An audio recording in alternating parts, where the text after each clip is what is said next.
से जिया परसन कल रहे बलमुआ सिहला जी तो खाके हो चौकी तुरल से रात recording by Vaishnavi movie Muzaffarpur से जिया परसन कल रहे बलमुआ सिहला जी तो खाके हो चौकी तुरल से रात डीजे बालकृष्ण अरे थोड़ी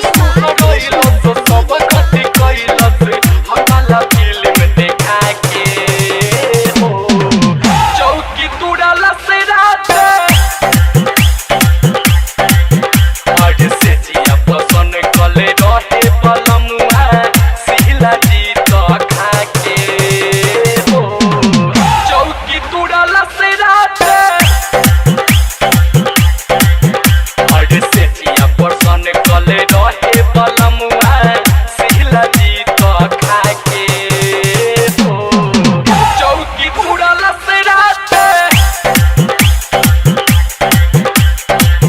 आप सुने सिंगर अमरीश कुमार छोटू डीजे बालकृष्ण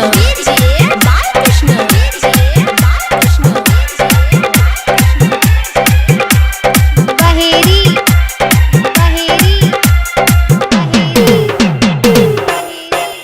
मना करे न पवनी नहीं हाथे से डरनी उठा के हमार लाली चाटे देखी सेवनियन का हाल सैया भइल बेहाल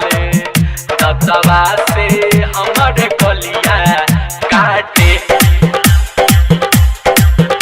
अरे बड़ी मजा पहिले कोरा में सुतइले आधी राती जगा के हो चौकी तुरल से रात अरे से जिया पसन कले रहे बलमुआ सिहला जी तो खा के हो चौकी तुरल से रात डीजे बालकृष्ण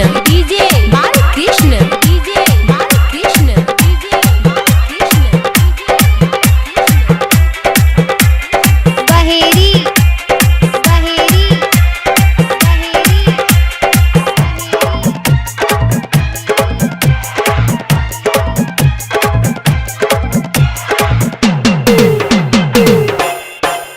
मोतिहारी के मोहरते